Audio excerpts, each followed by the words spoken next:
জিয়া রহমানের অপমান মানবে না জনগণ। জিয়া রহমানের অপমান, খালেদা জিয়ার অপমান মানবে না জনগণ। খালেদা জিয়ার অপমান পৃথিবীর মানচিত্রে বিভিন্ন বিশ্ববিদ্যালয়ে থিসিস লেখা হচ্ছে, যে পিএইচডি লেখা হচ্ছে, গণতন্ত্রের আকর্ষণ নেত্রী হিসাবে বেগম খালেদা জিয়ার নাম সেখানে দেখা হচ্ছে। বন্ধুরা আমার, আগামী দিনে যদি শান্তির জন্য, গণতন্ত্রের জন্য, মানুষের ভোটাধিকারের জন্য, মানুষের বাক স্বাধীনতার জন্য নোবেল পুরস্কার দেওয়া হয়, তাহলে বেগম খালেদা জিয়ার নাম সর্বাগ্রে থাকবে। বন্ধুরা আমার, এনসিপি বিগত আন্দোলন সংগ্রাম করেছো, আমরা 17 বছর আন্দোলন সংগ্রামের মধ্যে ছিলাম। তোমরা আসলা, আমরা ওয়েলকাম করলাম। আমরা আমাদের পরিচয় দিইনি যে আমি বিএনপি করি, ছাত্র দল করি, আমি যুব দল করি বলিনি। তোমরা এগিয়ে গেছো, তোমরাই থাকো, তোমাদের পিছনে আমরা আছি। বন্ধুরা আমার, রাজপথে যখন বৈষম্য বিরোধী কোটার আন্দোলন করছিল, তখনও বিএনপির পাশে ছিল। 1914 সালে তারেক রহমান ঘোষণা করেছিলেন 5% কোটায় রাখতে হবে, বাকিটা সবাইকে ফ্রি করে দিতে হবে। আর এতদিন পরে তোমরা আন্দোলন করছো, তারপরে সমর্থন দিয়েছি।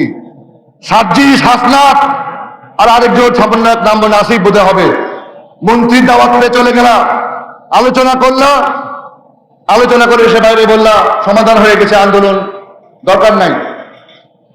কিন্তু শেখ হাসিনা তো শেখ হাসিনাই। গাদ্দারি কি করতে হয়, মুনাফিকি কি করতে হয়, কৌশল কি খেতে হয়, কূটকৌশল নিতে হয়, সবই তো তিনি জানেন। আমরা বললাম আন্দোলন চলবে, ছাত্রদলের বুক দিয়ে বললো আন্দোলন চলবে, তারেক রহমান ঘোষণা করলেন আন্দোলন চলবে, বাংলাদেশের মেহনতি মানুষ বললো আন্দোলন চলবে, সাধারণ খেটে খাওয়া মানুষ বললো আমরা রাজপথ থেকে ফিরে যাব না। তোমরা 6 জন মিলে হারুনের ভাতের হোটেলে বসে আবার চুক্তি করলাম যে আন্দোলন প্রত্যাহার করলাম। কিন্তু বাংলাদেশের লক্ষ কোটি মানুষ দাঁড়িয়ে গিয়েছে, আন্দোলনের মাঠ থেকে সরবে না, হাসিনার পতন ছাড়া সরবে না। হাসিনার বংশধর যারা দেশকে লুট করেছে, যারা লক্ষ লক্ষ মানুষকে গুম করেছে, লক্ষ লক্ষ মানুষকে জেলখানায় পুরেছে, বাংলাদেশের অস্তিত্ব ওই মোদির হাতে তুলে দিয়েছে। সাম্রাজ্যবাদী শক্তি মোদি প্রকৃতভাবে বাংলাদেশ গ্রাস করে নিয়েছে। সেই থাবা থেকে মুক্ত করার জন্য বাংলাদেশের কৃষক, শ্রমিক, সাধারণ মানুষ, খেটেওয়ালা মানুষ, রিক্সাওয়ালা, ভ্যানওয়ালা, আমাদের মা বোন ভাইরা কেউ কিন্তু আন্দোলন থেকে আর সরল না। তারা বলল আন্দোলন চলবে। আজকের যে 18 জুলাই অত্যন্ত গুরুত্বপূর্ণ। যখন ঢাকা বিশ্ববিদ্যালয় খালি হয়ে গেল, এই সমস্ত সমন্বয়কদের কারো যখন টিক্কি দেখা যাচ্ছিল না, তখন বেসরকারি বিশ্ববিদ্যালয়ের ছেলেরা, যাদের কোটার প্রয়োজন নাই, যারা বড় লোকের সন্তান, যারা ইচ্ছা করলে বিদেশে চলে যেতে পারে, তারা যখন দেখলো আমার ভাইয়ের রক্তরাজ ফলন হয়েছে, তারা যখন দেখলো আমার ভাইকে নির্যাতন করা হচ্ছে, তারা যখন দেখলো আমার ভাইকে অন্ধ করে দেওয়া হচ্ছে, তারা রাজপথে নামলো, তারা গুলির সামনে দাঁড়ালো, তারা বুক পেতে দিল। পুলিশ সেই দিন 18 জুলাই সবচেয়ে নির্মম হত্যাকাণ্ড চালিয়েছে। বন্ধুরা আমার, সেই আন্দোলন বেগবান করেছে এই বেসরকারি বিশ্ববিদ্যালয়। সেই বিশ্ববিদ্যালয়কে তোমরা অবজ্ঞা করো, তাদেরকে কোনো জায়গায় রাখোনি। তোমরাই তো কোটা প্রচারণ করেছো। ঢাকা বিশ্ববিদ্যালয়ে কোটাতেই তো সব মন্ত্রী হয়েছো, ঢাকা বিশ্ববিদ্যালয়ে কোটাতেই তো এনসিপি হয়েছো, ঢাকা বিশ্ববিদ্যালয়ে কোটাতে তো ওই বৈষম্য হয়েছো। আর জামাতকে সাথে নিয়েছো।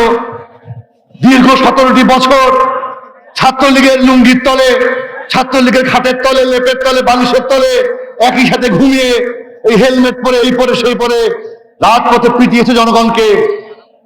সেইটা মানুষ ভুলে যায় নাই। তাদেরকে সাথে নিয়েছো, ভালো কথা, ভদ্রতা শিখো। রাজনীতি করতে চাই করো, পার্লামেন্টে যেতে চাও যাও, পার্লামেন্টে যেতে চাও ওয়েলকাম। তোমাদের মতো শিক্ষিত ছেলেরা আসুক, আমরা না হয় কম শিক্ষিত, কম বুঝি, বিএনপি কম বুঝে, আমাদের আপত্তি নাই। কিন্তু কালকে যখন তুমি জনসভা করতে গেলে ফরিদপুরে 6টা এসিপি গাড়ি আর্মির, তার ভিতরে ঢুকে 20টা মতো সাজোয়া বাহিনী আর্মির তার সাথে ঢুকে। আরে স্বৈরাচার এর সাথে তো আর্মি নিয়ে জনসভা করতে যাই নাই। এটা কোন জনসভা যে জনসভাতে আর্মি পাহারা দেয়? আর তোমরা পার্লামেন্টে যাবো, জনগণ তোমার সাথে আছে। আরে জনগণ সাথে থাকলে পারে ওই পান বিড়িওয়ালার দোকানটা আছে না, ওইখানে বসে গল্প করো, বেঞ্চের উপর গল্প করো। দীর্ঘ 40টা বছর রাজনীতি পার করেছি পান বিড়ি দোকানের সাথে গল্প করে, রিকশালার পাশে বসে সাধারণ খেটে খাওয়া মানুষের পাশে বসে, মজুরের পাশে বসে, তাদের পাশে বসো, গল্প করো, শোনো। একটা মজুর সারাদিন বিক্রি করে কয় টাকা ইনকাম করে, ওই টাকাতে তার সংসার চলে কিনা, তার মায়ের চিকিৎসা হয় কিনা, তার সন্তানের বেতন হয় কিনা, তার ছেলেরা লেখাপড়া করতে পারছে কিনা, সেই খোঁজ আগে নাও, সেই খবর আগে নাও। সেই খবর না নিয়ে ওই অনলাইনে বসে, ফেসবুকে বসে, ঢাকায় বসে, রাজকীয় হারে, সরকারি প্রোটেকশনে তোমরা হয়ে গেছো নেতা। যা ভুলভ্রান্তি করছো মাফ করছি।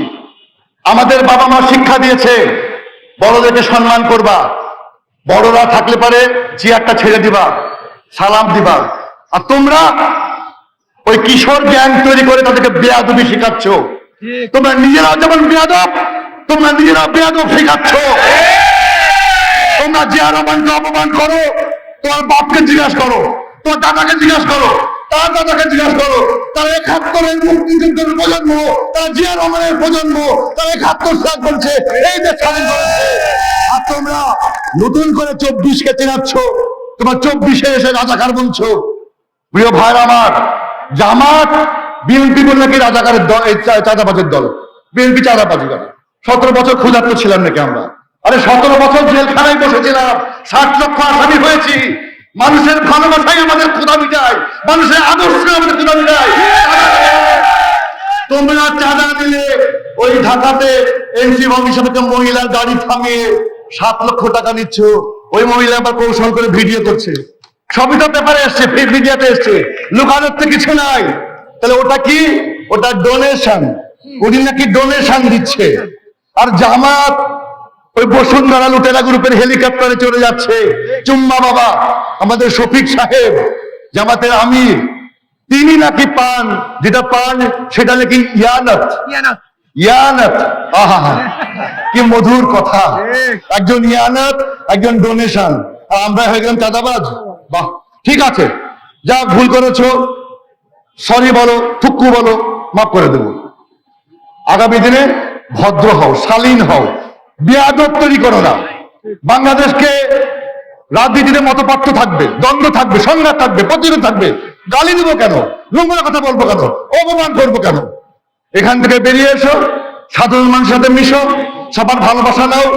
আমরাও থাকি, তোমরাও থাকো, সবাই মিলে একটি সুন্দর, মানবিক এবং মর্যাদাশীল জাতি হিসাবে বিশ্বের মানচিত্রে এই লাল সবুজের পতাকায় উড্ডীন করে আমরা উঠাতে চাই। একসাথে মিলে বন্ধু যে আমাদের জুলাই বিপ্লবে গণঅভ্যুত্থানের যত শহীদ আছে, সব শহীদকে আমরা আজকে স্মরণ করছি। তাদের আত্মত্যাগের, এই দেশকে গণতন্ত্র পুনরুদ্ধারের জন্য একটা ফ্যাসিস্ট সরকারের পতনে তাদের যে বলিদান, আত্মত্যাগ, এটাকে আমরা বারবার স্মরণ করতে চাই, সব সময় আমরা স্মরণ রাখতে চাই। তার উদ্দেশ্যে আজকের এই কৃষক দল এই স্মরণ সভা এবং দোয়া আয়োজন করেছে।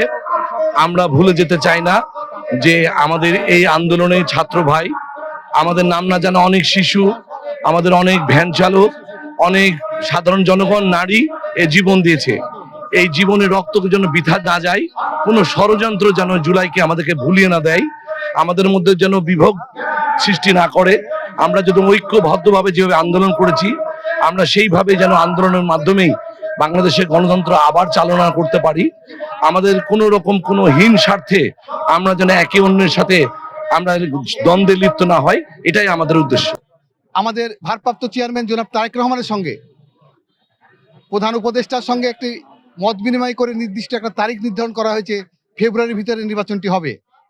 আজকে যারা বাংলাদেশের স্বাধীনতা সার্বভৌমত্বকে বিশ্বাস করে না, যারা গণতন্ত্রকে বিশ্বাস করে না, যারা বিচার বিভাগকে বিশ্বাস করে না, তারা আজকে এই নির্বাচনকে ব্যাহত এবং বাতিল করার যে ষড়যন্ত্র পায়তারা করছে, তার প্রতিবাদে আমাদের এই বিক্ষোভ মিছিল।